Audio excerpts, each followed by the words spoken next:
Good afternoon, ladies and gentlemen. Here I am with my friend Ras Ivi. Tafari, of course, he's one of the elders that is always on the leadership front of anything.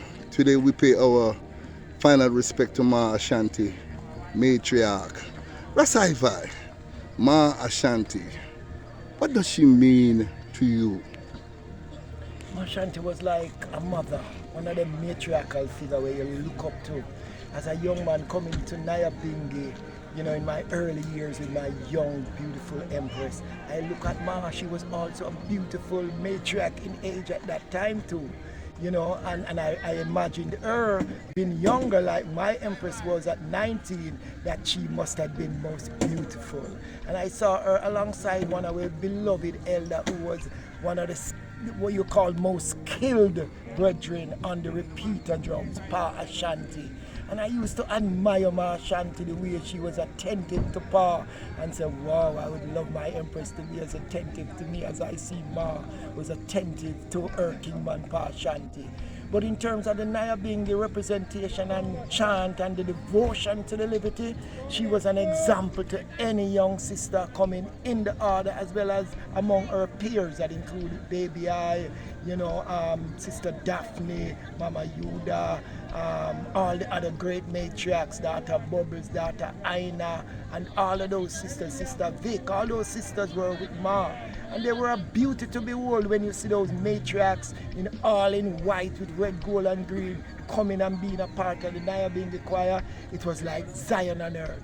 So Maa Ashanti represented that figure, that example among the other matriarchs.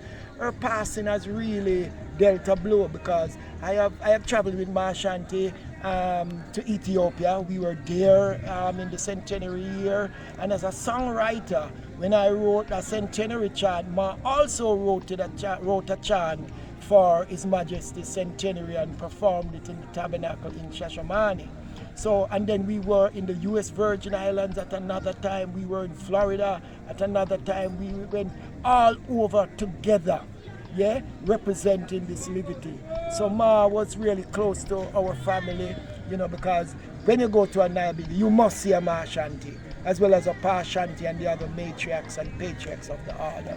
So the community, global Rastafari community, has indeed lost a great figure in Maa Ashanti. It can be rightly be said that Maa Ashanti represented the last of, or the final few of the last great matriarchs of the Nyabingi order. So we say, as later on she joined with the Ethiopian Orthodox Church, that is why we have seen the Orthodox Church and the Nyabingi order playing dual roles in her interment. I think it was what she would have liked. And seeing the amount of thundering and lightning and rain yesterday, I figured that, wow, Maa Ashanti interment would have been under rain and water and thunder and lightning, because she defied death. To her, death, even in the physical, was an imposition to her fate. And when I see the weather turn out nicely today, I say, well, His Majesty would have pat her on the shoulder and say, come, matriarch, mortality is man's inevitable fate. So we give farewell to Ma. She was outstanding like that. The most beautiful thing that happened was, as you read the tribute to her, the bird stands still immediately in the sky. There were about two birds flying above. I hope you caught their sound in the tape.